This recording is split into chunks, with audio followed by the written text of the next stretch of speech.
Fala pessoal, mais um Na Arena Podcast, sou o Vinícius Poit, deputado federal, empreendedor, pré-candidato ao governo de São Paulo, cobre escanteio, corre para cabecear, faz café da manhã. Eu tô aqui com o meu amigo Léo Siqueira, economista. E agora uma novidade também, né? Pré-candidato. Pois é, agora você tá anunciando oficialmente, então fala. Exato. Aí, velho. Primeiro episódio aí, pré-candidato a deputado aí pelo Partido Novo. Tá certo, manda bala, irmão. E vamos que vamos. Vambora. E hoje a gente tá aqui com o nosso convidado, 27 anos. Toda vez que eu vejo um cara, né, vocês já sabem quem é, né? Eu já aprendi, eu fico fazendo suspense, mas vocês já sabem o cara que tá aqui. 27 anos. Começou o direito lá no Rio, depois se formou aqui em São Paulo, né? Então, Exato, um cara formado já em direito. interestadual. Depois fez um outro curso lá em Nova York, como é que fala? NYU. NYU, na New York University. New York University. Uma passagem lá em ciência política por muito tempo aí. Por isso que ele fala muito também sobre política. Não sei quantos mil inscritos no canal aqui. André Marinho, bem-vindo. Muito obrigado, irmão. Valeu, dupla boa. Tamo junto. Obrigado pelo convite. Tamo junto, cara. Vamos que vamos. E antes de começar... Exato, falar, porque aqui a gente não usa dinheiro público, né? A gente tem as nossas loucuras e as nossas iniciativas, mas a gente corre atrás, Sei né? como é que ocorre aí, tem que valorizar o merchan do bem. Exato. Boa. E a gente tem incentivo, né? Se não tá fazendo um trabalho bom, então a gente não vai ter parceiro. Por isso que é ditadura do consumidor aqui e do telespectador aqui no nosso caso. Valeu, EasyQuant. Então a gente tem a EasyQuant, que é uma casa de análise de investimentos, que dá recomendações de análise de investimentos. É mais baseado em modelos matemáticos, numa estratégia que chama quantitativa aí. Eu gosto dessas coisas, né? Então, uma estratégia muito difundida lá fora. E a EasyQuant está sempre com a gente aí, desde o início, né? Boa. Então, eles ajudam a fazer acontecer. Boa. E agora, vamos falar aqui com o André Marinho. Cara, eu tô lembrando da EasyQuant e você, André, e todo o seu trabalho. Cara, eu lembrei esses dias que a gente tava com o Sami, né? Que você também... Exato. Eram os dois que eram a resistência lá no Trabalhava com o Sami, fazia a resistência ali. Foi um aliado improvável. O Sami fez um modelo matemático e o filho da mãe, eu vi lá na tabela, acertou quase todos os ganhadores do Oscar. Só não acertou que o Smith ia dar um tapa no outro. A gente falou aqui antes. Porra. Ele fez um modelo lá. Ele era assim lá também no Pânico? Fazia modelo matemático pra tudo ou não? Né, mas, sei lá, como todo mundo que se presta esse papel, essa função de fazer prognóstico, eu até entendo que tem um modelo por trás, mas a gente estava até falando antes aqui, tem sempre o fator imponderável. Tem um imponderável. E eles cagam uma certa regra que ele... e eu lembro que o Emílio fala, Samidana não erra nenhuma, pô. Samidana é perfeito, pô. Nosso oráculo aqui, pô. Mas ele pelo menos bota a cara e é muito sedutor você ficar nessa jogatina, nessas previsões, elas seduzem muito, né? Então ele faz isso muito bem, tem método, mas nem sempre dá para acertar. Mas a taxa de acerto dele era acima da média. O importante é se acertar mais do que erra, né? Se você tem um modelo o retrospecto dele é bom. Se você tem um modelo no mercado que você acerta mais do que 50%, você já vai ganhar dinheiro. Tá bom. Mas você falou aí de que ele bota a cara e eu queria começar dessa forma, Poit. O nosso podcast chama Na Arena. Você é um cara muito estudado, inteligente, então eu já imagino que você saiba do poema do Theodore Roosevelt, né? The Man in the Arena. E aí, porra, o André Marinho, eu sempre vi lá, falei, pô, esse cara tá de fato na arena. Porque você ficou quanto tempo no Pânico? Na verdade, foram 2 anos e meio, basicamente. 2 anos e meio. Um pouco mais, um pouco menos. E sempre ali fiel ao que ele acreditava e, pô, difícil, porque o pessoal do Pânico, né, pô, são sensacionais. O programa mais longevo da rádio, se eu não me engano, né, De humor, sem dúvida. Exato. Até onde me consta, mas acho que Exato, eu também. Eu lembro, pô, eu já não sou tão novo quanto você, mas eu lembro desde pequeno tá vendo aí. E você sempre ali fiel e o pessoal um pouco mais pró-governo, etc, né? Independente das preferências políticas de cada um. E você ali sempre dando a cara a tapa aí, e de fato, na arena. Inclusive, eu vi uma reportagem sua lá no Estadão que fala, eu estou de fato na arena. Então, tudo a ver com o nosso podcast aí. E a nossa pergunta é por que você decidiu entrar na arena, cara? Quando é que você falou, cara, eu vou pra arena, né? Não é o crítico que importa, e sim o cara que vai pra arena. E quase literalmente suja a cara de sangue, porque o imponderável aconteceu com o Tomé, né? Pois naquele famigerado 11 de maio, né? Puta que pariu. Galera, foi uma experiência pedagógica, eu digo que eu cresci 10 anos em 2, foi a melhor experiência que eu poderia ter tido para ganhar casca, repertório argumentativo, alguma serenidade também, respeito ao contraditório. Óbvio que eu estava encampando ali uma posição minoritária ali dentro, e eu não cobicei aquela posição de comentarista político, muito menos naquela situação. Aquilo foi... As circunstâncias me levaram àquele posicionamento. Tinha vários programas que eu chegava em casa e ali para tentar não ficar só numa agenda combativa, para tentar evitar invariavelmente a peste no treteiro, eu tentava evitar algumas bolas divididas diante do absurdo. E eu chegava em casa ali um pouco contrariado e pelo aquele sentimento de talvez estar consentindo por omissão. Agora, eu travei o bom combate, eu não me furtei de defender o que eu acredito sob a luz da verdade, como ela se apresenta para mim.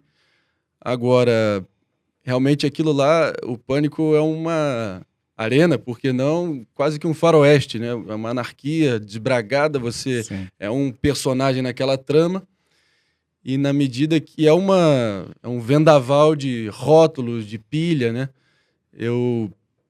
Quando cheguei lá, recebi 2 espécies de cláusulas pétreas, né? 2 mandamentos, né? Não pegue pilha e renda o bloco.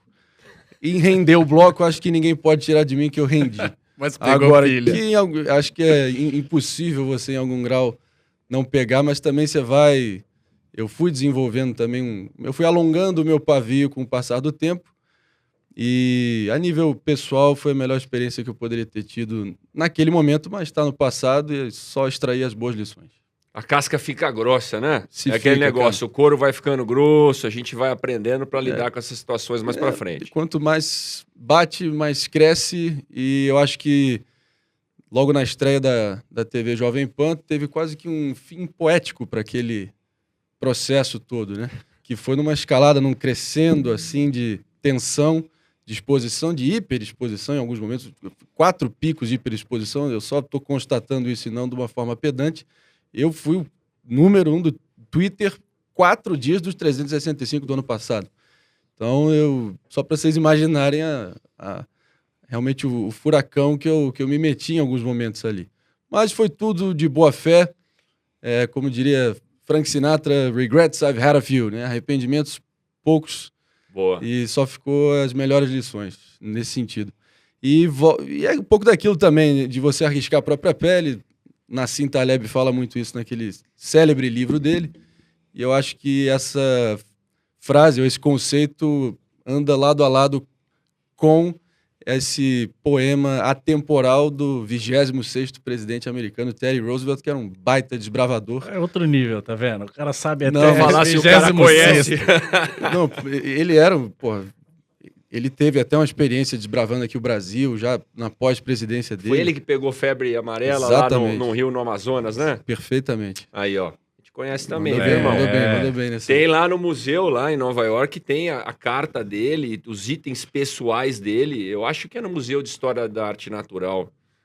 Que inclusive teve uma polêmica que a estátua na frente do museu foi retirada, teve uma grande polêmica pelo ativismo militante em Nova York, que eu lidei muito intimamente, proximamente, naquele 1 ano e meio que eu passei estudando em NYU, porque era uma estátua onde ele estava postado em cima do cavalo dele e acho que tinha um índio e um escravo ladeando ele. E só por isso, só para aquela imagem, sem nenhum apreço ao contexto histórico, acharam que era uma coisa que já estava prescrita ou que era alguma afronta aí a essas comunidades historicamente marginalizadas, e aí é o efeito nocivo do identitarismo elevado a uma taxa doentia, né? Mas eu acho que muito daquela experiência do Pânico também me fez sentir na própria pele várias correntes ou tendências que estão muito pronunciadas aí nessa loucura contemporânea do Brasil e do mundo, desde cancelamento, cerceamento da liberdade de expressão, tribalismo, fanatismo e essa máquina de moer reputação na internet. Quais são as forças ocultas ou nem tão ocultas que insuflam esse tipo de movimento? E eu vi isso tudo bem de perto. Então, até por isso que muito do que explica talvez eu estar um pouco mais no pré-sal, vamos dizer assim, nesses primeiros meses do ano, é por uma boa causa aí, tô na labuta escrevendo meu primeiro livro, onde fechei com uma baita editora, que é Intrínseca, que inclusive lançou o livro daquela saga Crepúsculo, vendeu milhões de edições, então Eles são diferenciados e tô tendo uma das melhores experiências da minha vida também, porque, assim, querendo ou não, tudo que eu vivi nos últimos anos, eu acho que a minha trajetória pessoal se confunde com um pedaço muito vivo da história recente do país, e eu acho que eu consegui, assim, agora numa visão mais branda, mais destacada, né, com o passar do tempo, longe do fragor da disputa ali do dia a dia, eu acho que eu consigo ter uma leitura mais serena e do que tudo que eu vivi e projetar lições importantes aí que todo mundo pode aplicar visando essa loucura que a gente está imerso, né? Então, já tem nome, o livro? Tem um nome provisório que eu estou defendendo com unhas e dentes, eu acho que funciona, mas como ainda não bateu o martelo, a gente está fazendo uma espécie de engenharia reversa, né? Boa. Escreve todo o livro e aí no final crava o título. Eu achei que você ia fazer igual político, já joga aí para ganhar apoio do povo. Não, em breve. André, tudo no seu tempo. Uma coisa que a gente estava falando antes de começar aqui, não voltando ao assunto do pânico, mas é uma pergunta que devem te fazer a todo momento, né? Nesses tempos e a gente somos ferrenhos defensores da liberdade de expressão, né? Posso não concordar com o que você diz, mas lutarei até a morte pelo seu direito de dizê-lo.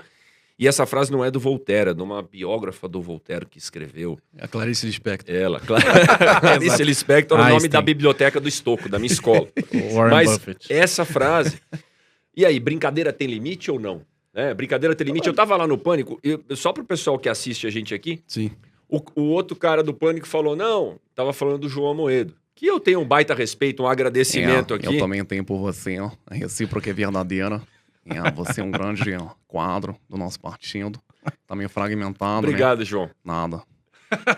João, se não fosse você fundar o Novo... O point número 1 da minha equipe de mountain bike do Country Club. Se não fosse você, João, montar o Novo, a gente não tava aqui. Mas aí o cara do Pânico chamou o João Amoedo de Chapolin. Aí, cara, não fui eu, foi ele. Aí eu falei assim, não, o Chapolin, ponto.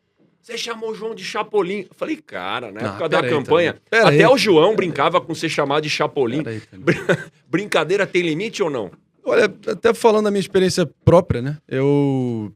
Até quando cheguei no Pânico, eu era imberbe ali, completamente juvenil, ali talvez um pouco voluntarioso, querendo mostrar serviço, até dando um passo mal que a perna de vez em quando, errando timings, errando mais do que acertando.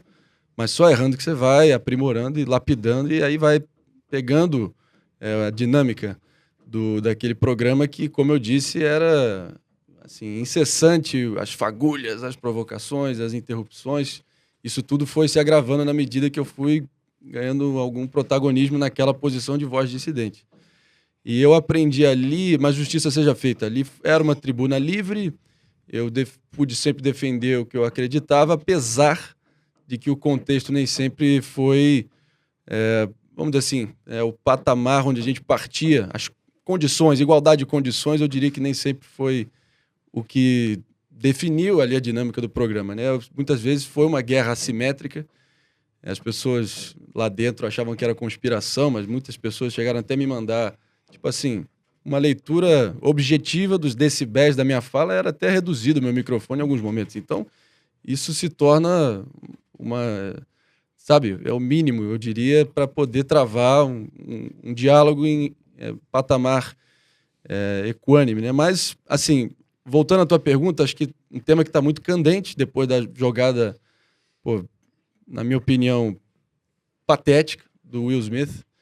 Não, mas estava defendendo a honra dos seus. Olha, se tem alguém que entende o quanto o sangue ferve quando os seus familiares são mencionados, especialmente num contexto completamente desvairado, sem nenhum nexo com a realidade, tudo para alimentar militância, instigar a militância contra você e os seus, mas não justifica chegar às vias de fato. Eu fui agredido, né? Eu realmente fui o pivô involuntário daquela situação toda que aconteceu, e aquilo só escancarou o duplo padrão, né? Um peso e duas medidas. Na mesma medida que eu era, talvez, testado ali como instado a me posicionar como eu estava sendo, muitas vezes de uma forma até desleal, metralhadora giratória de rótulos, né? Você tentava trazer um dado objetivo da realidade. Ah, não, você é do calcinha, você é chapa tênis, você é New Left. Exato. New Left, que tem um quadro do Ronald Reagan e do Churchill em cima da cama, né? Então, Exato. é esse grau de dissonância cognitiva que a gente está imerso e a gente tem que... O Brasil tem que conversar, é isso que eu acho, entendeu? E eu acho que a liberdade de expressão encontra o seu limiar na lei, não tem muito o que discutir. Eu acho que tem vários, enfim, crimes na esfera civil que já estão codificados, tipificados em lei desde que o mundo é mundo. Então, eu acho que você tem que ter algum discernimento, um semancol principalmente, para saber até onde você pode ir e desde que você esteja disposto a arcar com as consequências. Agora, eu sempre dei uma resposta meio vaselina lá João Dória, que ele falava, Leozinho, meu amigo querido, sempre dando uma ênfase assim, emocionante. Ele falava, né, eu não sou político, eu estou na política. Então, no meu caso é um pouco, eu não sou humorista, eu estou no humor. Eu não é meu ofício, mas eu obviamente simpatizo com a causa dos humoristas e sou da tese de que, beleza, arque com as consequências das suas falas, mas de fato tem uma represália também desmedida dessa patrulha excessivamente autoritária em cima de piadas que não justificam esse tipo de manifestação. Ô João Dória, quando o cara Poitinho. falou que a sua calça era apertadinha, você não achou que ele era bobão? Não. Isso é um bobão. Isso é um absurdo. O número da minha calça, cortada, sob medida, com linha egípcia pelo Ricardinho Almeida, na Experience VIP da RA, ela não é tamanho pequeno, ela é tamanho PPP. Tamanho é PPP da minha calça. Isso que eu digo para todos vocês. Eu sempre esbanjando naturalidade com esses slogans criados e inseridos pelo meu staff no meu HD central, que eu sempre digo esbanjando naturalidade, sem ser nunca artificial. Eu sou agora sim, calça justa, calça apertada, acelerando para 22. Vamos sim fazer workshops de extração de cangatis no Velho Chico. Vamos conquistar os brasileiros de todo o Brasil. Ele não fala brasileiros de São Paulo, eu acho uma jogada marqueteira, desnecessária, né? Exato. E ele fica elogiando a pessoa, assim, uns 5 minutos até entrar no mérito da pergunta. Ele não se ajuda, né? Eu até esqueci o que eu ia perguntar aqui. Ô, Léo, Você que trouxe o cara. Quando o André falou, né? Quando você colocou, André, sobre o teu livro, e aí eu entendi agora que você vai contar um pouco dessa história, né? A gente pode abordar alguns spoilers aí que podem ser falados, né? Mas eu entendi que você falou que o Brasil tem que conversar. E a minha opinião é que o Brasil não está conversando. E aí o que interessa pro Lula, né? É ficar escondido na praia lá, com a namorada dele, não entra em debates. Sim. O que interessa pro Bolsonaro é que continue assim, ele e o Lula, um polarizando com o outro, e aí não tem chance de uma terceira via. E só para adicionar aqui, Poit, acho que aqui a gente tem 3 caras na mesa que preza pelo debate. Então, por exemplo, eu tento também trazer dados e evidências para o debate e tal. Então eu posso falar tranquilamente. Se chega alguém assim, mais bolsonarista, e fala assim, porque Bolsa Família é um absurdo, você tá dando dinheiro, tá acostumando mal. Eu falo, cara, olha só, vamos olhar o dado, a evidência. E as pesquisas mostram que o Bolsa Família faz bem, as pessoas faltam menos na escola, as mães levam mais os filhos aos médicos. Daí, se o cara tem esse rótulo, valeu, comunista. E o contrário também. Não, porque o Bolsonaro é péssimo. Sim, eu posso ter essa visão, mas olha só, no ambiente de negócios, eu acho que ele, de liberdade econômica, ele fez bastante coisa. Ele parou de contratar funcionário público na velocidade que tinha. E aí, às vezes, você fala pra pessoa, valeu, seu bolsonarista. Não tem nada disso, né? A gente tem que, saber que tem governos que a gente não gosta, que faz coisas boas, e tem governo que a gente gosta, que faz coisas ruins. Senão a gente perde a sobriedade do debate, né? Não poderia concordar mais. Inclusive, eu faço aqui um testemunho de que eu, inclusive, me socorri a alguns posts seus durante a loucura lá do Pânico. Sim. Eu lembro que quando o Bolsonaro negou a distribuição de absorvente para Exato. meninas de baixa renda, você citou num post brilhante teu sobre experiências exitosas em Gana, na Escócia, se não me engano também. Exato. E eu até me utilizei daquele teu post lá na trocação do debate. Mas é isso, eu não vou me deixar, sabe, isso vem desde cedo comigo, tentar se curvar esse reducionismo do debate, tentar aceitar que esse empobrecimento, sabe, premeditado do debate só para prevalecer a narrativa, Exato. o corte canalha para insuflar a sua militância, Exato. tudo visando a tramontinada, o jantou foi jantado, o famigerado jantou foi jantado. É isso que dá vazão, é o que dá repercussão. Mas a gente tem que saber se adaptar nesse contexto e jogar conforme as regras do jogo. Isso significa que a gente vai se conformar com esse estado de coisas? Eu acho que eu não vou aceitar isso mesmo diante desse cenário que está se consolidando, querendo ou não. Acho que muitas pessoas ali na ânsia de querer evitar um ou outro, acaba que vê em um ou no outro, que não deixam de ser faces da mesma moeda inflacionada do populismo brasileiro. Mas a verdade é que a gente tem que falar direto ao ponto, né? Não é que a gente esteja num cabo de guerra entre esquerda e direita. Quem é que se beneficia com isso, né? O fato é que a gente está tomando porrada de cima para baixo desde que as primeiras caravelas se atracaram no sul da Bahia, né? Estamos falando de oligarquias ancestrais, partidos necrosados, funcionalismo público defendendo interesses privados. E por aí vai, né? E toda a corte, toda sorte, né, de pequenos bajuladores do rei tentando, enfim, ter algum protagonismo através de verba pública, o que não é das coisas mais admiráveis. Agora, você tem que também olhar, sopesar as coisas de uma forma assim, mais fria e objetiva possível, mas a política não tem jeito. No Brasil, então, isso é elevado à enésima potência de ser levado como futebol. É o país onde política é futebol, religião é política e por aí vai.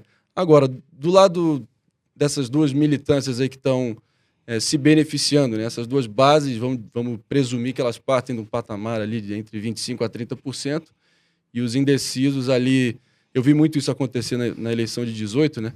Pessoas queriam ter voto de convicção, acaba que no afã, e o eleitor tem muito isso, vocês sabem até melhor do que eu, tenho a menor dúvida, de querer bater no peito e falar, eu vou votar em quem vai ganhar, vou votar em quem vai ganhar. E aí tem aquele afunilamento. Só no cavalo vencedor.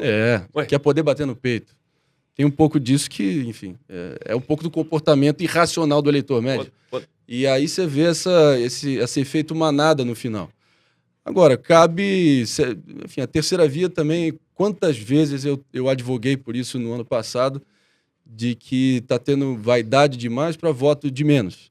Que um senso inédito de pragmatismo e de grandeza, de adiamento de projetos pessoais em nome dessa composição inédita seria necessário, mas a gente não vê isso ter fruição até agora. Todo mundo quer ser terceira via, mas ninguém quer ser o vice da terceira via. Não, eu escutei de um cara outro dia, André, que vai botar todo mundo na terceira via numa sala, não adianta esperar que vai sair a fumacinha branca, dizemos, habemos terceira via, né? Habemos papa lá. Não tem essa. Não tem. Os caras estão correndo cada um atrás do seu. Então, eu queria fazer uma pergunta, André. Claro. Direto na fonte.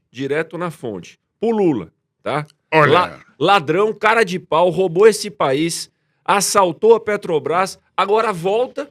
Cara, como é que ele conseguiu botar o Geraldo Alckmin, que é a maior decepção desse estado de São Paulo, debaixo dele, e tá lá. E diz que quem vai resolver a situação é o Geraldo, que ele vai ficar na praia com a namorada dele. Como é que ele te pôs, Geraldo, nessa? Olha, verdade que eu queria cumprimentar esses dois jovens atuantes na política paulista e dizer para você que vai ser supimpa e do balacobaco essa nossa coalizão em defesa da democracia.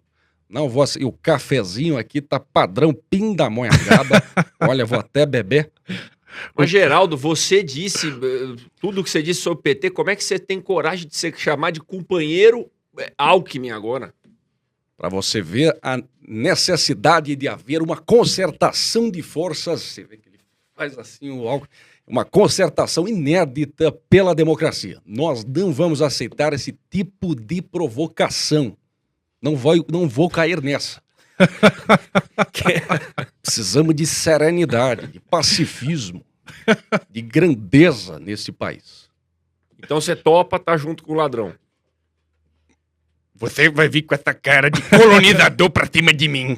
Essa cara de germânico pra falar de ladrão. Os seus antepassados roubaram tudo do nosso povo sofrido. Não vou cair em provocação tua. Não vou cair em provocação tua. Mas não vou mesmo. Não vou mesmo. O Poit, ele de fato tá... Você é revoltado. E tem que mas ser não dá, mesmo, cara, né? não dá. Mas agora voltando assim, aqui, a vaca não- fria, não vamos dá. lá, não dá. É uma André. incapacidade de ter autocrítica brutal do lado do Lula. É triste, é triste. Não, quando- de novo, aí você vê, a gente tá vendo o terror, a guerra da nossa geração aí se desenrolando na Rússia e na Ucrânia, e aí chega no alto já de... Ele sempre se posta, né, e se apresenta como um grande estadista que fez um grande fiador do G20 na época da presidência dele. Ele fala que, Vamos resolver. E tá aí tomando uma pinga, depois de uma cerveja, depois mais de uma cerveja, 4 cervejas se for necessário. pelo amor, é isso mesmo que a gente vai se contentar. Eu me recuso a acreditar. Exato. Cara, a gente não pode deixar o A país bravata esquecer. fácil está contaminando Não o pode debate deixar público. o país esquecer, né? A Mas o Faria brasileiro tem Lima memória esquecer, curta. a Faria Muito. Lima esquecer, Claro. o mercado financeiro esquecer, e todo brasileiro esquecer o que o Lula e o PT fez de mal pro Brasil. É. O maior escândalo de corrupção da história. Cara, não é com uma cerveja que vai resolver isso, nem com 2, nem com 3. Não E tem você- cerveja que o brasileiro tome que esqueça o mal que esse cara fez pro país. Agora, e o duplo padrão mais uma vez escancarado. Lembra quando o Bolsonaro fez aquela live padrão Talibã dele com aquele Nokia 97 dele? O da cobrinha. Não, quando ele instigou a militância dele a achacar a Anvisa, fiscalizar a Anvisa, os membros, funcionários da Anvisa, e todo mundo se escandalizou corretamente diante de Exato. um absurdo desse. E daí o Lula... Agora o Lula vem com o mesmo tipo de intimação, de instigação nem tão velada para os seus, para tentar fazer esse tipo de fiscalização fascista, que é o que contra qualquer um que ouse mover uma vírgula contra eles. Então, é essa erva daninha do populismo que... Difícil, né? Acho que o Ciro, por acaso, apesar de qualquer, enfim, diferença programática que a gente possa ter, ele foi muito feliz em analisar o perfil médio do brasileiro agora em Harvard, não sei se vocês viram, que não tem jeito, em matérias sociais, econômicas, do comportamento enquanto consumidor e cidadão, o brasileiro tende a ser mais de centro-esquerda. O que impera é vamos dizer, o bolsismo, entre aspas, é o estado de proteção, bem-estar social, benesses e todo esse arcabouço de garantias, só que a nível pessoal, de fé, é bem conservador. Ele vai tirar todo mundo do Serasa? O Ciro. Mas repare bem, eu estou aqui com 2 principiantes, aqui 2 amadores, tentando conversar comigo. Espera lá um pouquinho. Vocês querem? É sério? É o que? O Real Madrid contra o Ceilândia aqui. Espera lá um pouquinho. A humildade em pessoa, Ciro Eu Gomes. estudei 40 anos de vida pública. Governador mais popular. Não tem um De caso de todos. corrupção. Porque eu sei que jacaré que anda nu, jacaré que nada nu, tem que andar de camisinha, porque senão a piranha vem e leva tudo. Vocês acham que eu tenho medo de mamanhonça? Vocês acham que eu tenho medo de mamanhonça? Não tenho, não. Tá? Espera lá um pouquinho. 30 anos. Ele vem aqui e fala, eu tenho 68 anos de vida pública. Exato. Fala os números, tudo errado, mas com uma convicção. Ó, a gente... Mas aí só para dizer também que do lado do bolsonarismo, ok, a nível legislativo aprovou várias medidas que vão em linha para tentar, enfim, providenciar um ambiente de negócio mais favorável.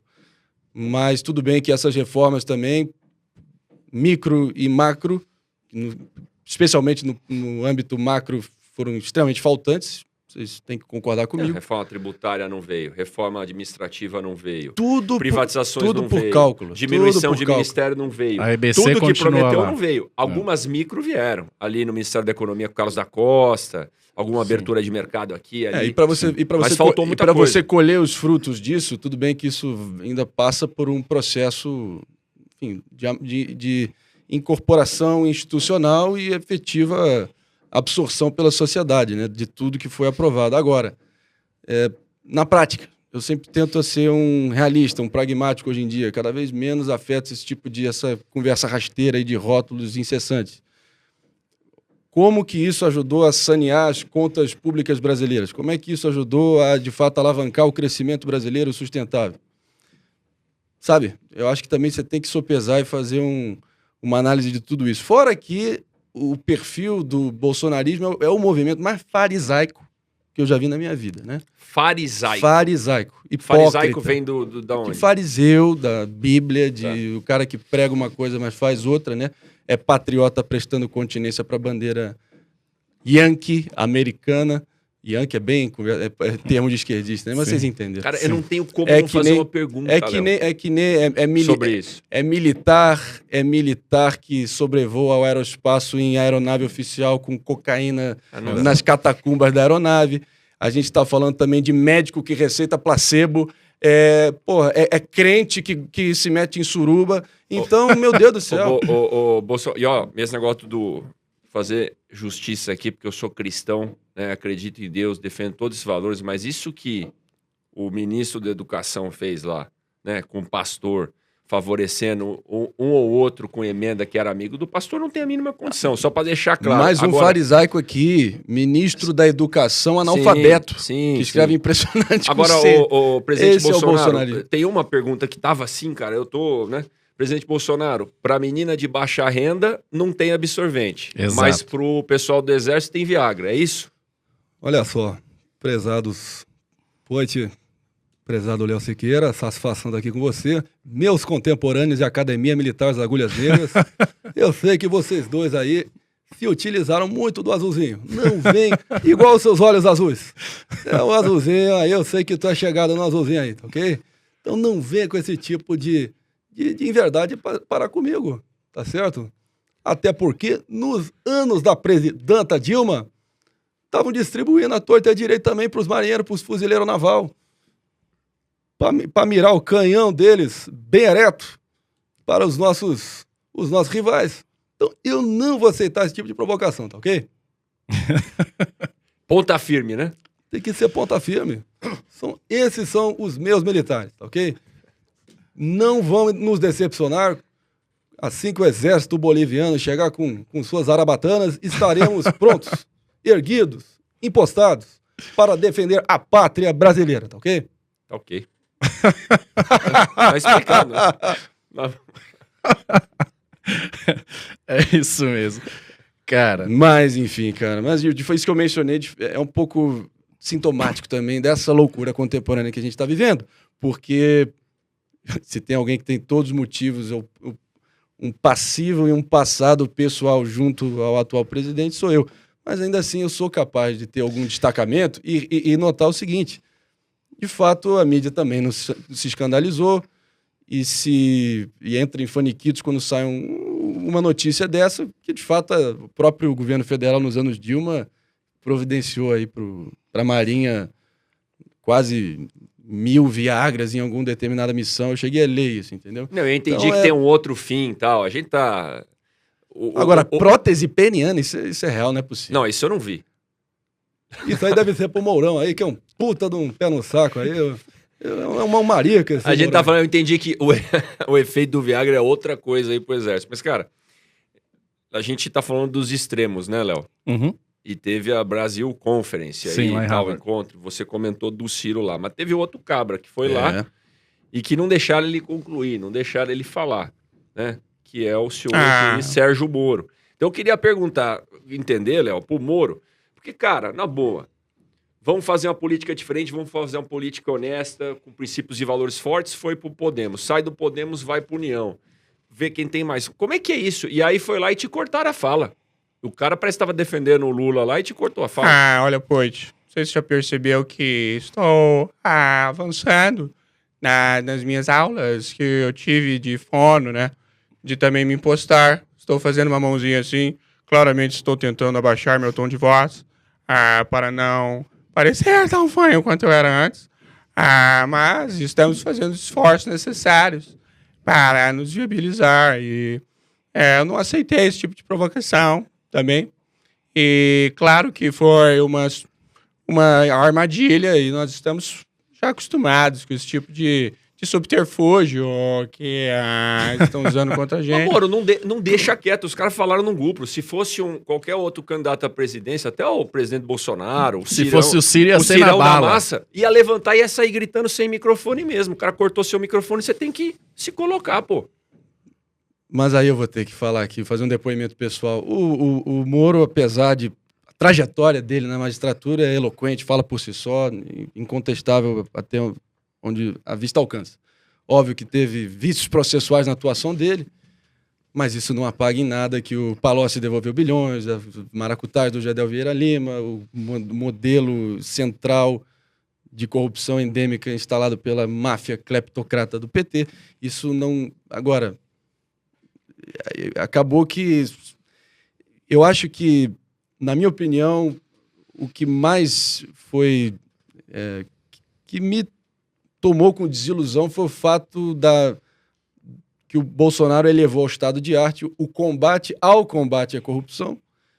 Então, essas forças sempre mancomunadas fizeram, no caso, o petismo e o bolsonarismo, plenamente interessados nesse estado de coisas que a gente chegou hoje, realmente criaram toda a retaguarda para tentar se blindarem. E o escárnio está imperando, né, cara? É aquela frase do Rui Barbosa, quantas vezes a gente já não viu, né? Que de tanto ver prosperar a desonra, as pessoas perdem, se sentem impotentes e nenhuma vontade de tentar se pautar como tal. Eu acho que o início disso... não, mas ele é o presidente turrão autêntico. Foi lá no Golden Shower, cara, quando todo mundo fez vista grossa para um presidente sem liturgia nenhuma. Eu acho que eu consigo demarcar. Foi ali que a esculhambação começou, cara. Foi ali, foi... Porque, tipo assim, aí aqui... são os engomadinhos de punhos de renda prudentes e sofisticados que estão criticando o presidente popular. Peraí também, cara, tem que ter um certo limite, entendeu? E óbvio que tem momento pra galhofa, pra bravata, faz parte do apelo dele, mas, sabe, eu acho que vai ser mais do que necessário que alguém... Eu evito também personalizar muito, porque as opções estão... bem nebuloso, né? Quem é a tal da terceira via? Não tem. Se você quiser alguém que você concorde 100%, pega o espelho e se olha no espelho. Acho que nem isso. Nem isso, talvez. Nem isso. Nem isso, talvez. Bem colocado. Agora, porra, o Collor dizia, né? Você tem que ter aquilo roxo para ser presidente. Tem que ter aquilo roxo. E não só faltou aquilo roxo pro Moro, como ele mostrou uma cabacice política que eu não imaginava que ele tinha, não. Acho que esse é o termo que define. Poit, olha só, eu respeito a democracia além da página 2. O que eu quero dizer com isso? Que tem gente que respeita a democracia desde que o cara vote naquilo que você quer que ele vote. Até a página 2, né? Até a página 2. Ele fala assim, mas você vota no Bolsonaro... Pô, você é burro, né? O cara às vezes começa a menosprezar porque o cara não sabe votar. Não, eu respeito a lei da página 2, ou seja, por exemplo, Brexit. Eu entendo o cara que votou a favor do Brexit.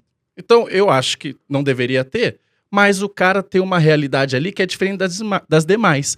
O cara que antes era fazendeiro, e aí todo dia tinha o MST lá invadindo, e aí chega um presidente e fala, cara, agora a terra é sua, se chegar alguém... Pô, você pode dar tiro aí nesses invasores de terra. Eu entendo esse cara. Se chega o cara, não tem dinheiro, e aí chega um governo, coloca a Bolsa Família, ou faz transposição do Rio São Francisco, tudo bem que ele não fez ali, mas ele dá... Eu entendo esse cara. E no lugar dele, eu votaria igual ele, provavelmente, né? Então eu entendo que as pessoas têm preferências diferentes da minha. Eu não preciso que ele tenha o mesmo voto que eu. Eu respeito o voto de todo mundo. Então eu entendo quem vota no Bolsonaro, eu entendo quem vota no Lula. Agora, não me diga mais que você votou no Bolsonaro pelo combate à corrupção, Porque não é isso que ele fez. Ele enterrou a Lava Jato, ele trocou o comando da Polícia Federal várias vezes. Não diga que você vota no Bolsonaro, porque ele... E demitiu, só um parêntese rápido, e demitiu vários delegados na medida que o calo ia apertando em aliados pontuais dele, né? Que é muito revelador. Exato. Não, mas aí chega um relatório da Polícia Federal dando um suposto atestado de idoneidade para ele. Não, e eu vou além. A própria Polícia Federal que ele aparelhou... Não diga que você votou no Bolsonaro contra os privilégios, porque os privilégios continuam, talvez para grupos diferentes. Não diga que você votou no Bolsonaro aí a favor das reformas, porque ele não fez as reformas. Não diga que você votou no Bolsonaro a favor das privatizações, porque a EBC, a TV Lula, continua lá, maior do que nunca, e transmitindo o jogo da seleção brasileira. E ainda mandando salve pro presidente no meio do jogo aí, tá ok? Exato, então eu entendo. Agora, só não me venha falar que é por essas causas. Fala assim, olha, eu voto porque eu gosto dele, eu odeio... Aí, tudo bem, a gente pode concordar. Agora, falar que votou e vai votar por causa dessas coisas, mentira. Porque teve um estelionato eleitoral tão grande igual da Lula. Da Dilma, né? Da Lula. Você vê o ato falho aqui, né? Exato. Mas, exatamente, eu defendo, cara. Cada um tem as preferências diferentes, as pessoas votam de acordo com as necessidades delas. Agora, não venha dizer que votou por aqueles motivos que a gente sabe que, e aí você sempre cita várias causas, que ele simplesmente teve um estelionato eleitoral. Isso daí eu não vou concordar. Eu assim, assina embaixo. Falar o quê? Eu acho que você tem que tentar entender como é que a gente chegou a esse estado de coisas, né? Para saber onde a gente vai, a gente tem que saber onde é que a gente está e de onde a gente veio. Então, eu acho que talvez o que explica esse apoio residual intenso que ele ainda mantém é que ele habilmente foi aquele cara que viu aquela nota de R$1.000, figurativamente falando, no chão, quando ninguém queria pegar, todo mundo tinha nojinho, e ele pegou e interpretou bem o que ela representava, porque não tem jeito, o eleitor brasileiro médio é carente de símbolos, de hinos, de um senso de propósito transcendente. Ele conseguiu habilmente fazer uma espécie de apropriação indébita do discurso religioso. Deus capacita os escolhidos. Eu sou o escolhido. Minha Polícia Federal, o meu governo.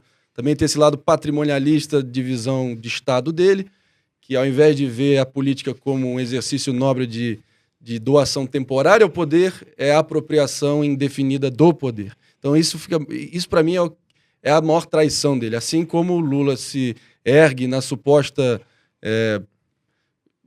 assim, naquele tom igualmente paternalista de ter sido alguém quem deu picanha e cerveja pra todo mundo. E ainda fica com apelando a essa retórica ultrasensorial de uma memória afetiva de um tempo que não vai voltar. Qual a chance dele ter uma conjuntura minimamente parecida em 23? Cara. Léo, e assim como não me venham dizer isso, né, de quem vota no Bolsonaro, você sabe muito não me mais venham do que dizer que... Agora estão me dizendo o seguinte, não... Mas o que o Geraldo fez era importante. A gente tem que unir a democracia. Que democracia que esse Lula defende? Que democracia que o PT defende? A democracia da Venezuela?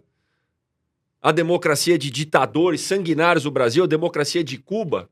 Da Não Rússia. me venham dizer que o Geraldo... E estão defendendo o Geraldo para mim, que foi com o Lula em defesa da democracia. Tenha santa paciência. Eles vão precisar de um duplo twist carpado para justificar. Duplo twist. E aí bota nas propagandas do PT, é sempre aquele mundo, muita má mundo fé, maravilha. Né, é uma cachorrada. É cachorrada. Sabe? É uma falta de vergonha na cara que mostra um mundo bonito, a família bonita, tudo. E 100 milhões de brasileiros sem esgoto em casa. Cara, tem hora que é difícil, viu? A gente tá falando de... Mas e aí? O que a gente vai fazer? Vai esmorecer? Vai aceitar? Por isso que a gente tá na arena, E vou te falar, tem uma frase do George Exato. Orwell também, que dá sempre aquela impressão de quem tem as rédeas do poder atualmente, dá aquela impressão de que eles estão aí para se perpetuar também de forma indefinida. É difícil a pessoa ter serenidade e visão de longo prazo estratégica, mas todo mundo passa, tudo passa, e a história vai nos julgar de como é que a gente se comportou ante a barbárie e ante a tudo isso que está acontecendo. Cara, eu repito essa frase, acho que todo Isso podcast vai aqui ser cobrado lá na frente. vai ser cobrado. E se a gente não fizer nada, né, vai continuar assim. Frase que eu tô cansado de rezar a missa, gente. O preço... Reza de novo. O preço que a gente vai pagar por não se interessar por política, por não entrar na arena, sabe? Por não fazer algo, é ser governado por aqueles que se interessam. Então, vocês estão afim de ser governado por Lula, né? Por Bolsonaro de novo, ou por poste de um ou poste do outro. O Léo falou Lula ou Dilma, porque a Dilma bota a mascarazinha, igual o Jaiminho quer fazer aqui em São Paulo. Igual a Haddad quer fazer aqui em São Paulo, bota a máscara e fica brincando que é o Lula. Pelo amor de Deus, cara. Ô, Léo, antes de... Eu queria até falar do governo de São Paulo aqui, porque não tem como, né? Porque é um poste do outro, cada um tem um padrinho. O Emílio me perguntou sobre esse negócio de padrinho, mas só pra dar uma... Ah, você vai sentar no colo dos caras, pô. Vai sentar no colo da raposa, pô. Você não vai mudar nada, pô. É o cara mais niilista que eu já vi na minha vida. O grande Emílio de São Manuel. E aí eu vi uma anotação do Léo ali, que eu falei, o Léo escreve muita coisa ali, e eu queria dar um pulo lá nos Yankees, né, cara? Sim. Porque eu gosto de uma frase, eu usava uma frase no começo da minha campanha de deputado federal, Léo. Não pergunte o que o seu país pode fazer por você. Pergunte o que você pode fazer pelo seu país, né? John Fitzgerald Kennedy, 35º presidente dos Estados Unidos. Kennedy. E agora eu vi que o Kennedy tá rondando a sua família, que seu irmão tá namorando o sobrinho neto do Kennedy, é isso? É, o meu pai, que, enfim, foi arrimo de família desde os 14 anos, vendia enciclopédia Barça de sol a sol na praia de Copacabana. Ele, enfim, teve uma vida absolutamente modesta e acabou, pelas circunstâncias, pelas vias, e acabou tendo uma vida cinematográfica aí, que eu contei. Minha única participação em conjunto com ele foi no Inteligência Limitada do Vilela. Seu pai foi lá, já? Foi. E aí foi a primeira vez onde ele pôde contar para o grande público um pouco da trajetória alucinante de vida dele, que muita gente não sabe os detalhes. Enfim, não estou fazendo merchan para concorrência aqui, é difícil, né? Não, mas assistam lá o do Vilela, que tá contando. Foi legal. Eu só tô mencionando isso porque agora meu próprio pai tá dizendo assim, eu sou foda mesmo, né? Saí da Miguel Lemos direto pra Casa Branca, eu sou foda mesmo. Mas sim, cara, é impressionante. Assim, ela conheceu o Conor Kennedy. Conor Kennedy, que no caso, o avô dele era o Bob Kennedy, procurador-geral, Attorney General do JFK. Ele era o favorito a ser o sucessor... O que foi morto também. Que foi morto numa cozinha de um hotel. Tem um seriado na Netflix. Muito bom. Bob Kennedy Fala muito do Bob Kennedy. É isso aí. Muito bom. Avô dele. E aí o pai dele é o Robert Kennedy também, que é um ativista ambiental, tem uma atuação aí bem polêmica, anti-vacina. Ele é o maior inimigo do Fauci. O próprio... Eu gostei da parte ambiental, da antivacina não gostei, não. Até os próprios filhos estão tendo que meio que lidar com isso, mas enfim, acontece. Mas agora, eu mato e morro pela minha irmã, pelo amor de Deus, minha nossa xodó, nossa estrelinha da família. Eu vejo os posts tirando onda. Vocês têm um relacionamento muito legal, né, cara? Isso é bonito de ver. Temos. E se tem uma coisa que meus pais nos inculcaram foi... Independente do que acontecer, permaneçam unidos na vida inteira. Então, isso é uma coisa que a gente leva pro coração e a gente pratica Julia B, convidada para vir aqui, tá? Vou tentar. Você faz a ponte? É difícil até eu falar com ela. Eu sei. Ela tá mais lá do que cá agora. Tem um cara que tá com a saudade da Casa Branca ou não? Well, I have to tell you, Bodie Bite, great guy. Leo Sakara, great person as well. Well, I have to tell you, Biden, Joe, Sleepy Joe, he's not in here, believe me. He's very stupid. He's slow on his feet. He's truly a disaster, believe me. Truly a disaster. Well, what do you have any questions? O que você faria nessa... Resolver esse lance? Vai voltar na próxima eleição? Well, of course I'm going to come back. It's going to be great. Going to be very important. Our return is going to be so triumphant. Going to be tremendous. People are going to love it. Trump 3.0, much stronger, better than ever before. We're going to build that wall, and it's going to be 10 feet taller. Believe me. Believe me. Going to happen. It's going to happen. Well, Sleepy Joe Biden is here as well. Well, what was I saying? Where am I? I don't know. Na Arena Podcast, Roosevelt. In the arena? Is this a Coliseum or what? I need to go to bed. Sleep Joey. Mas ontem Olha só. também, maior inflação em 40 anos, Estados Unidos... Inflação estourando lá, e aí O próprio Teddy Roosevelt, ele que criou um conceito chamado bully pulpit. Já ouviu falar?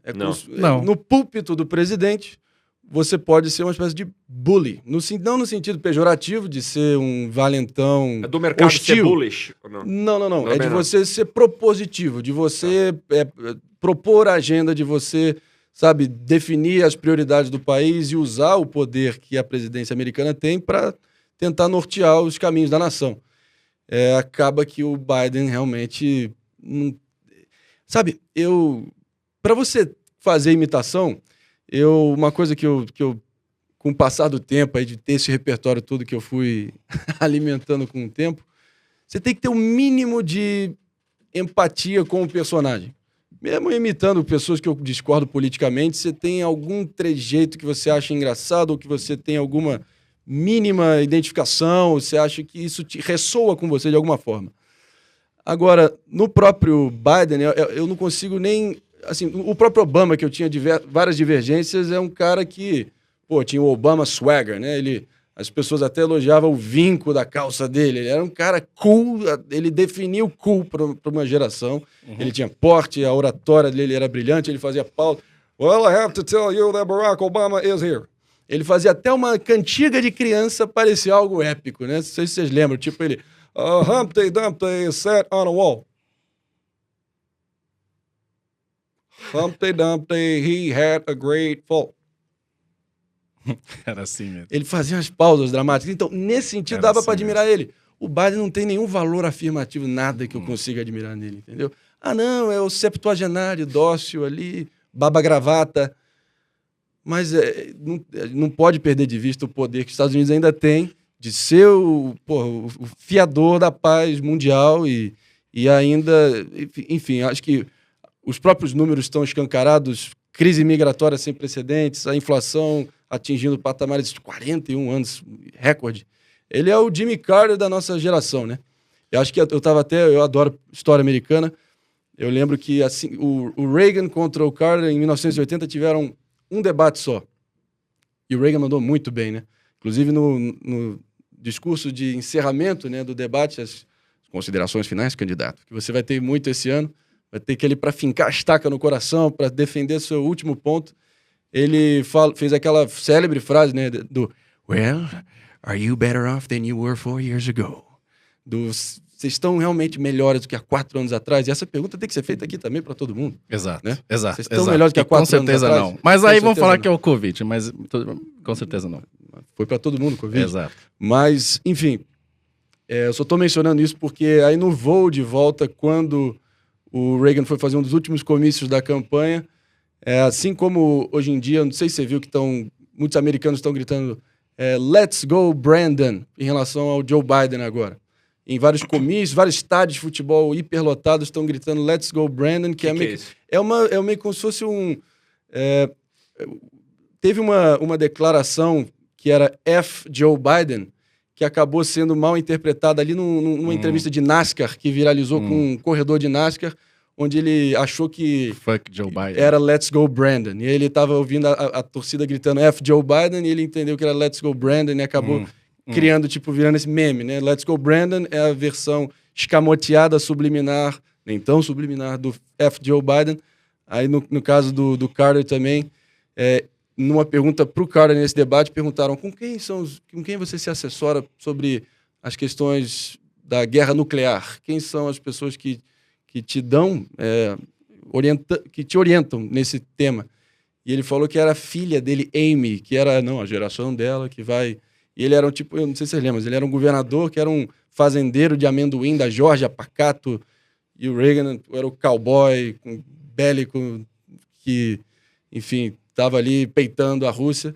Eu só estou fazendo todo esse arrazoado aqui para fazer uma comparação histórica e dizer que o Carter, ao dizer que era a filha dele, que era a maior assessora dele na questão da guerra nuclear, muita gente dos apoiadores do Reagan começaram a gritar Amy, Amy, Amy, também. Então, não tem jeito. A política, por mais que a gente tente valorizar princípios, valores, ideias, não deixa de ser um espetáculo apaixonante, uma trama desses personagens todas e as suas reviravoltas, indas e vindas desses personagens, as inter-relações. e essa montanha-russa de emoções em cada um deles. Então, eu sempre vi a política através um pouco dessa ótica do entretenimento também, e é o que eu pretendo mais exercer esse ano, zoando tudo e todos, sem limites. sem limites. Você quer ver como é Sem uma limites. trama? Agora que você é quase da família Kennedy.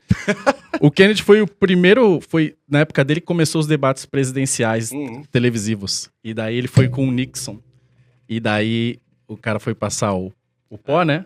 E aí ele falou, não precisa passar o pó, O não. Nixon. O Nixon não Nixon. disse que não O Kennedy falou, não precisa passar, não. Daí o Nixon viu ali e falou, pô, também não vou passar, não. Sendo que... E aí o Kennedy foi lá e passou escondido. Isso. E daí aquilo evita suar, né?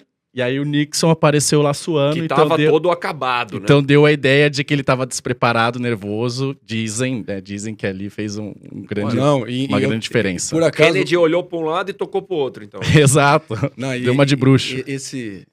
Muito legal que você mencionou esse episódio, porque eu abri alas do meu 8º capítulo, é a política como entretenimento. Uhum. Exatamente nesse tema que a gente está falando aqui, que eu tenho algum conhecimento de causa. Eu cito que os 2 primeiros debates que eu vi quando era moleque foi Collor-Lula aqui em 89, e eu também vi ali nos princípios ali do YouTube, nos primórdios do YouTube, melhor dizendo, lá em 2005, quando lançou, foi Kennedy versus Nixon. E aí eu fui escarafunchei a história atrás de detalhes sobre esse caso todo. O fato é que o Kennedy também chegou um dia antes em Chicago, onde foi esse debate. Uhum. Ele passou as horas antes do debate, tá aí talvez uma sugestão para você, tanto que ele venceu. Ele ficou no rooftop do hotel dele, acompanhado de 2 belas donzelas bem voluptuosas. Ele passou horas no quarto com elas, provavelmente, sei lá, jogando gamão, alguma coisa assim, não sei. Chegou livre, leve e solto. Teve até um jornalista que descreveu ele como um Apolo, chegando, assim, quase que flutuando no debate. E o Nixon chegou faltando meia hora, tinha acabado de passar por uma cirurgia de joelho e realmente suou e teve essa jogada hábil do Kennedy. E é ali que foi o início dessa espetacularização da política e o valor também que tem você tá bem apresentado e ter essa capacidade de essa semiótica, né, dos símbolos da apresentação das pessoas. Né? O exemplo Essa história é maravilhosa. Essa história é boa. Aliás, vejam, joga na internet aí que tem esse debate do Nixon, do Kennedy, dá para vocês verem, né? Mas eu escutei um exemplo mais raiz, não é do Kennedy por favor. com as voluptuosas. Bom pra Mas saber, bom pra saber. Cara, eu escutei essa história do Kassab. Em uma história, numa conversa...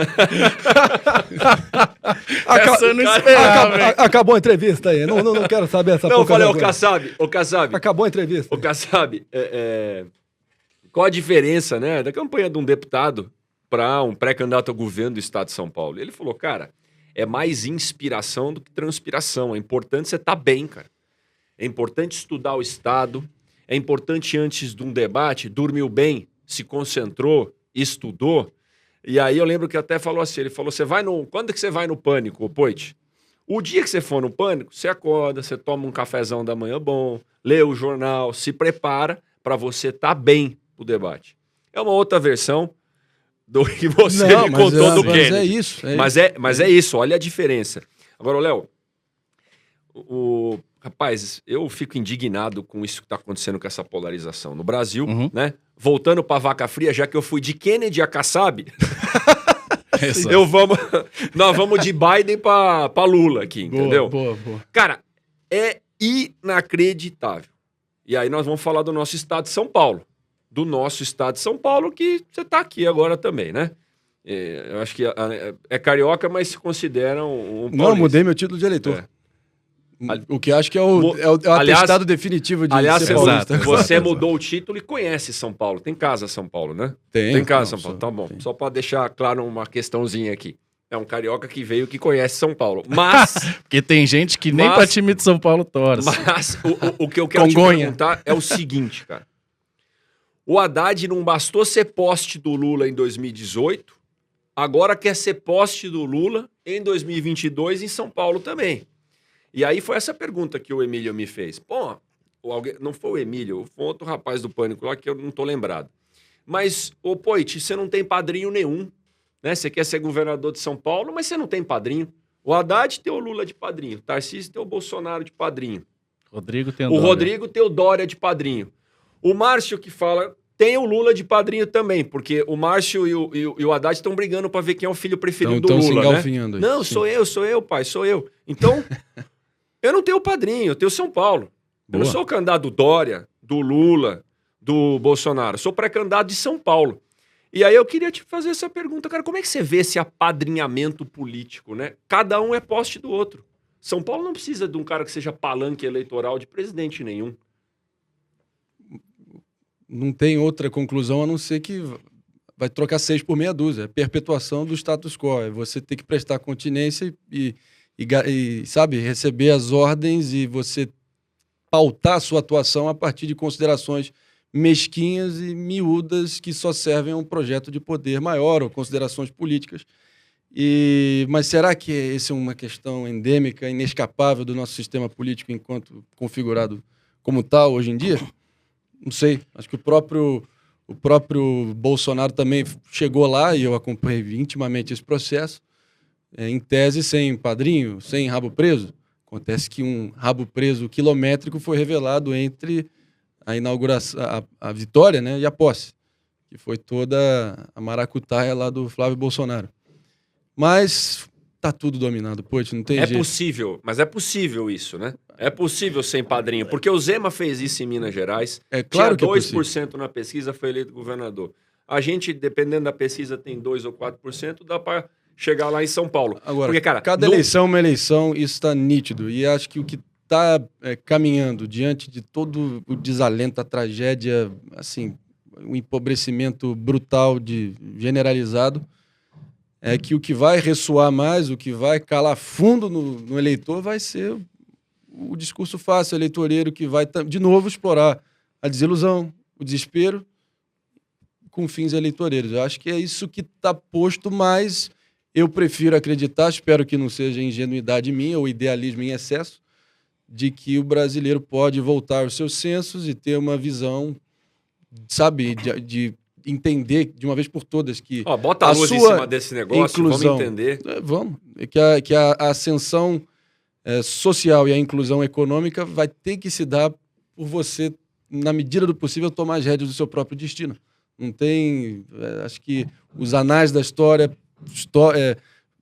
episódio atrás de episódio, ciclo atrás de ciclo, experiência atrás de experiência, comprova que não tem jeito de você realmente projetar o crescimento sustentável de uma nação, a não ser fortalecendo o indivíduo. O indivíduo. Agora, para ser... Agora, se preparem, porque vai precisar de muito sangue frio, vai precisar ter um valor afirmativo. Isso que eu tenho dito sempre. Qual é o valor afirmativo?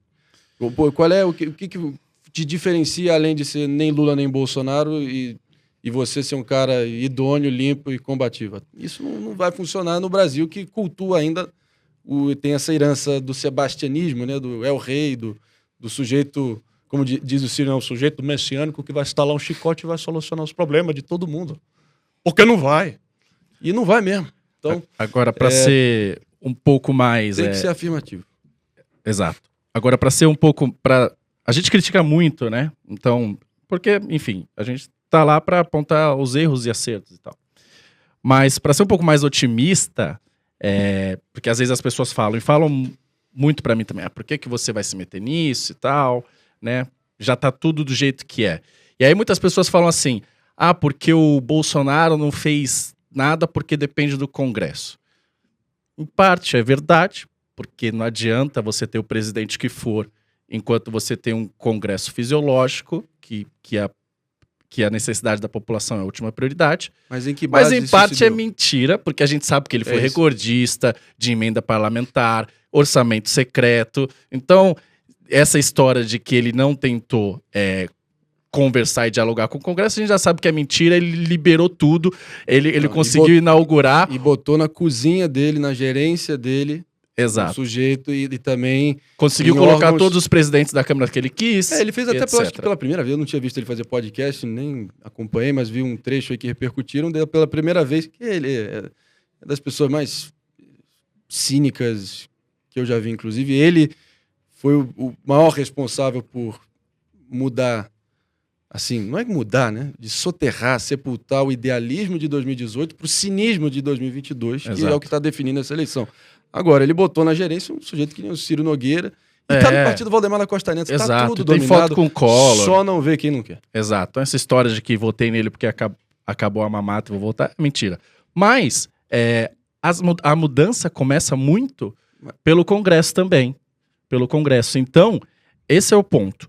Olha só, se não fosse o Partido Novo, e aqui, eu sempre tento, apesar de, né, eu faço parte de alguns grupos, mas eu tento não Partidarizar. Exato. Tem gente de outros partidos que... Exato. Mas se não brasileiro vota em nome, não em partido. Exato. Se não fosse o Partido Novo, por exemplo, a reforma da Previdência teria muito menos apelo. E o Partido Novo e outros do MBL, Kim, a própria Tabata. Então, para não ficar só no Partido Novo, é que eu tento falar bem, mas não consigo geralmente juntar outros partidos. Mas se não fosse algumas pessoas do Congresso, você não teria essa mudança. Você não teria gente pedindo reforma administrativa, igual tá lá o Mitrô, que foi o relator. Você não teria gente pedindo privatização. Então as mudanças começam pelo Congresso. Agora o Partido do Novo hoje tem 8, e você tem algumas pessoas de outros partidos, eu vou citar o Kim também como um bom exemplo de algumas políticas, eu vou citar a Tabata também, o Rigoni, para não ficar só numa pessoa ou num partido. Espectro. Exato. Mas a mudança começa pelo Congresso, então de fato a gente tem que colocar aí, obviamente para mim agora na minha posição, pode parecer um discurso de conveniência, mas não é, de fato eu acredito. Não adianta você colocar quem for lá na cadeira, se o cara tá pedindo agora 5,4, depois 10 bilhões de fundão eleitoral. Então a gente tem que começar as mudanças pelo Congresso. E aí foi aí que o Renova, e o Elogio Renova, percebeu, olha, em vez de a gente ficar só bancando candidatos a presidente, etc., vamos ajudar as pessoas a irem para o Congresso, né? A irem para as assembleias legislativas, a irem para as câmaras municipais. Então, eu de fato acredito que não adianta você botar quem for na cadeira lá, presidente, governador, quem quer que seja, se o Congresso é fisiológico. Aí, quando você começa a colocar, imagina, em vez de 8, 10 ou 12, imagina 60 pedindo privatização. Imagina 60 pedindo reforma administrativa. Imagina 100 pessoas pedindo reforma tributária. É outro país, né? Então, 2022 está aí e eu acredito de fato que as mudanças têm que vir aí pelo Congresso também. Assina embaixo e faço aqui um apelo para os dois que estão nessa carreira política de nunca perder de vista isso. O Poit já foi testado e se mostrou consistente. Exato. E discurso fácil é o que mais tem por aí. Agora tem que ser capacidade de execução e de articulação e não ter nenhuma ingenuidade de achar que você vai chegar com uma virgem no prostíbulo e vai ter algum êxito lá. Eu sempre disse, articulação não é artimanha, negociação não é negociata, conciliação não é conchavo. Mas você tem que ter postura, ética, firmeza, e se você não tiver rabo preso, nem tiver que ficar prestando continência para padrinho político que vai estar ditando a tua atuação, ninguém te chantageia. Então, faltou isso, especialmente a questão de o presidente atual não teve postura, claramente não teve ética, firmeza zero, o governo do isso não é comigo, terceirização da culpa, tirar o corpo, a culpa não é minha, a culpa é deles, inimigos imaginários, à torta e à direita. E o rabo preso quilométrico que fez ele basicamente sabotar logo na largada e frustrar a esperança de 57 milhões de pessoas. Agora, para onde vai esse contingente? Para onde vai esse contingente desiludido? É aí que você... em toda, de novo, frase batida, mas sim, por que não? Toda crise é uma oportunidade. Tem um baita eleitorado órfão aí para vocês capitalizarem. Vamos transformar e mirarem essa indignação em ação. Perfeito. Léo, caminhando para minhas palavras finais aqui. Deixa eu só colocar antes, porque já 1h10 já. Só que nessa questão do Lula, eu perguntei aquela pergunta lá eu fiz aquela pergunta do Trump, né? Se você vai votar na próxima eleição, porque é isso que mostra o nível do subdesenvolvimentismo de um país. Você quer ver, a gente gosta de competitividade. Um ambiente competitivo é um ambiente em que alguém tenta, se ele não consegue, ele sai fora, ele não volta mais. Eu vou dar 2 exemplos, uma comparação. Pega a ginástica olímpica, por exemplo, dos Estados Unidos. A atleta lá vai até 18, 20 anos. 22, 24, já tá velha pro esporte, e daí entra outra pessoa nova. Natação, mesma coisa. Ginástica olímpica, por exemplo, no Brasil é menos competitivo. E daí o que acontece? Você tem algumas atletas que vão até mais velhas. É um absurdo a gente, desde 1990, ou seja, 32 anos, tá discutindo o mesmo cara. Desde 1990, a gente tá falando do Lula. É um absurdo. Nos Estados Unidos, talvez o Trump, porque nesse ponto de vista ele não respeita tanto as instituições, mas ninguém lá. Mitt Romney, fora. Ben Carson, que tentou, fora. Marco Rubio, fora. O cara vai lá, perde. John McCain também tentou, né? O cara lá perde. Tchau, próximo, next. Aqui não. A gente tá 1990 discutindo o mesmo cara. É quase que um país africano que tem um ditador que fica 30 anos com a pessoa mesma, no mesmo poder ali. Vem ou não vem? Então, quando eu olho essas coisas, fico triste porque tem que sair, tem que entrar gente nova, tem que renovar. E a gente tá há 32 anos discutindo o mesmo cara.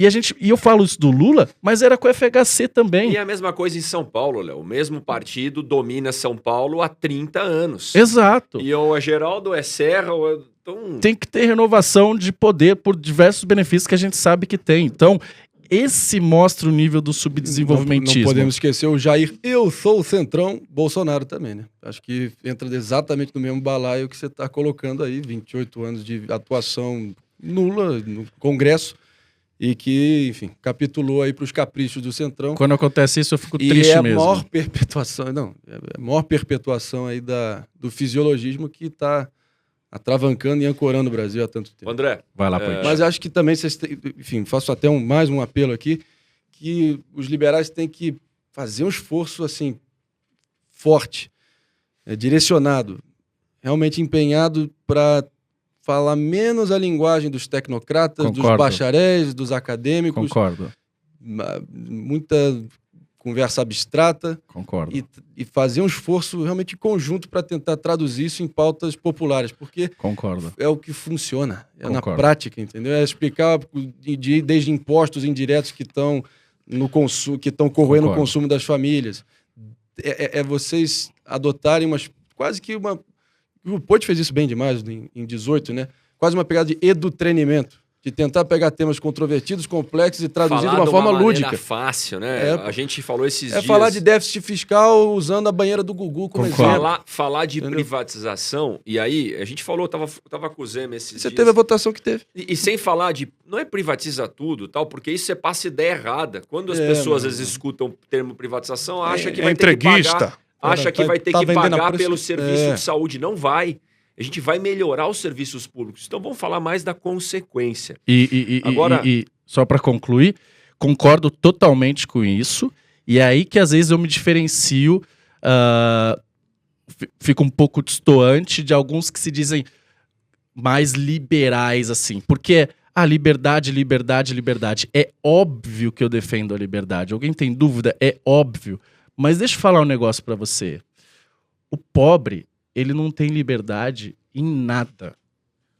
O pobre não escolhe onde ele vai trabalhar, ele não escolhe onde ele vai estudar, ele não escolhe o emprego dele, ele não escolhe nada. Então, eu não vou ficar falando de liberdade que é para um ou outro empresário, enquanto que esse cara não escolhe nada. Eu tenho que falar da condição de vida desse cara, de política pública, como é que eu vou dar igualdade de oportunidade para que ele tenha a mesma chance de vencer na vida do que um cara rico. Não me venha pedir para que eu fique o dia inteiro falando de liberdade, liberdade, liberdade, falando para meia dúzia da Faria Lima. Não vou falar, não adianta. Boa. E é isso. Tem que falar para a população. E se a gente fica nesse discurso de nicho, a gente vai ficar com esses caras mais 30 anos. Falou e disse assim embaixo, Léo. Agora, pra concluir... Sim. Sabe, aquele pra concluir de política, você sabe como é que é, né? Mais do que eu deveria. André, obrigado por você estar aqui, cara. Valeu, irmão. Você falando... mas o que você vai apresentar de diferente, né, Poit? O que a gente apresenta diferente? No mínimo, não usar fundão, né? No mínimo, lutar contra esse absurdo lá na Câmara, que quando tiver 60 a 100, além de reforma administrativa, tudo é acabar com esse fundão eleitoral. Não tem... Eu sei que tem que ser atemporal quando a gente grava alguma coisa, esse podcast é gravado, uma hora vai ser ao vivo, mas a gente tá na semana da Páscoa. E aí eu tava esses dias falando com um amigo da igreja da entrada triunfal de Jesus no domingo de Ramos. E essa entrada triunfal, que era aclamado como um rei, né? Ele entrou montado num jumentinho. E às vezes eu sinto a gente montado num jumentinho que é sem fundo eleitoral, cara. Enquanto os caras entram nessa batalha como reis, com padrinhos, gastando milhões e bilhões do dinheiro da população, a gente entra nessa batalha como Jesus entrou em Jerusalém, montado num jumentinho para fazer diferença, com humildade, com valores e propósitos fortes para a gente renovar a política desse país. Essa é a maior diferença nossa para todos os outros pré-candidatos aqui no estado de São Paulo e no Brasil. E aí... As palavras convencem, mas o exemplo... O exemplo aqui arrasta. E falando Perfeito. de exemplo, eu queria perguntar pro Zema, que esse sim montou num jumentinho, fez acontecer em Minas Gerais, é o melhor governador do Brasil, e eu me inspiro em você, Zema. É possível a gente fazer a mesma coisa? Se não der certo aqui sua empreitada, você já está convocado para o meu secretariado lá em BH. Nós vamos te contemplar. Pode ter certeza disso. Vou te colocar na CEMIG, que eu conheço tão bem. Nós vamos privatizar ela, viu, Zema? Aí você vai ter que ver e me ajudar nesse processo. A gente vai te Não vai ajudar. ser tarefa fácil, mas Isso. estamos nessa. Mas só para dizer, Zema, sendo governador de São Paulo e eu ser governador de Minas Gerais, Melhor ainda. vai ser uma empresa lá Melhor ou uma empresa ainda. cá, porque você levou todas as empresas do Calcinha para Minas Gerais. Agora eu vou trazer umas de volta, tudo bem? Você está faltando com a verdade. Pois. Você é um absurdo, mal agradecido. Mas é o que eu mais tenho que lidar na política. Enquanto isso, seguirei conquistando corações e mentes Brasil afora, acelerando o nosso país. Um beijo. Mas tá bom, vambora. Pô, agradecer o André Marinho aí. Obrigado, Léo. Tamo Sempre se mostrou disposto a vir aqui. Pô, cara, gente boa demais. Que, ó, meu sarrafo é alto, hein, pra falar que gente é inteligente aí e tal. Mas, pô, você... porque eu vejo você e o André Adnet, assim... junto. Marcelo Adnet. Marcela Diné. Exato. Preciso trocar os remédios. Essa fusão seria interessante. Seria boa. Tá? Você e o Marcelo Adnet. E você falou, estou humorista, é verdade. Porque tá cheio de humorista, mas, pô, você vê que as piadas dele é muito inteligente, tem muita cultura aí, né? Então, pô, eu falo, pô, o André Marinho, um cara extremamente inteligente, antenado, o cara sabe o número dos presidentes. Então, sensacional. Obrigado por ter vindo, por você ter ido pra Arena. E se quiser fechar e contar um pouco dos seus projetos futuros, Boa. eu acho que ele vai estar um dia na Arena Política também, hein? Não tenho dúvida. E eu espero que isso seja verdade. Pô, agradecer aí. Obrigado, Ivan. Vamos junto aí, porque eu acho que a gente precisa de gente boa, assim, para poder transformar. Porque se a gente esperar que alguém vai chegar lá na cadeira... Claro, claro. Você compartilhou a frase do Ricardo Amorim no seu Instagram, eu vi que o dia que os brasileiros perceberem que quem pode melhorar o país são os empreendedores, são as pessoas que estão ali de fato na arena e não os políticos. não só um político ou outro, principalmente a velha política, né? Aí a gente vai pra frente. Eu entrevistei ele no meu canal ano passado e ele tinha acabado de escrever, acho que um artigo para a Stoé, exatamente advogando que o sonho dele era essa liberdade financeira mais democratizada e que esses valores sejam arraigados e transmitidos, difundidos e absorvidos pela sociedade com o passar do tempo. Então, sem rasgar cedo aqui, mas vocês têm uma baita missão diante de vocês, responsabilidade muito grande, especialmente posto que a gente está tendo que lidar. A gente assim, dissecou em grande parte aqui a conjuntura que a gente está vendo. Agora, a esperança é a última que morre, uma andorinha só não faz verão. E a união faz a força. 3 ditados bem batidos aqui, mas que ressoam, são verdadeiros. E eu só queria dizer para você, Léo, que o mais importante é você exatamente colocar em prática, exercer esse teu instinto de que não é para ficar só restrito a uma conversa de comadre, entendeu? E tentar fazer diferente, você vai ter que se prontificar a sair da sua zona de conforto e ir em busca desse povo que está tão sofrido, amargurado, e tentar fazer diferença, e vocês estão capacitados para dar esse exemplo. Então, se talvez você deveria se espelhar, já que você está mirando o legislativo, no bom exemplo da campanha do Poit, que foi um case, certeza. um benchmarking, Uhum. e a sua atuação nas redes sociais, da qual eu já me beneficiei, como eu disse, são um excelente prenúncio aí do que você está prestes a construir. E, meu irmão, grande Poit, obrigado, cara. Você está com um desafio colossal aí posto, mas, como eu disse, eu não tenho a menor dúvida que você vai sair mal do que entrou, independente do desfecho. E é isso, cara. Vai, gaste sola de sapato e mete a cara, porque vale a pena. É um baita desafio aí, só por isso eu máximo respeito. Tamo Obrigado, junto. irmão. Tamo junto. E esse nome não poderia ser melhor, me identifiquei demais e não pensei duas vezes em poder estar aqui. Espero ter contribuído. Vamos que estamos apenas começando. Valeu. Obrigado, pessoal. Tamo junto. Valeu e até a próxima.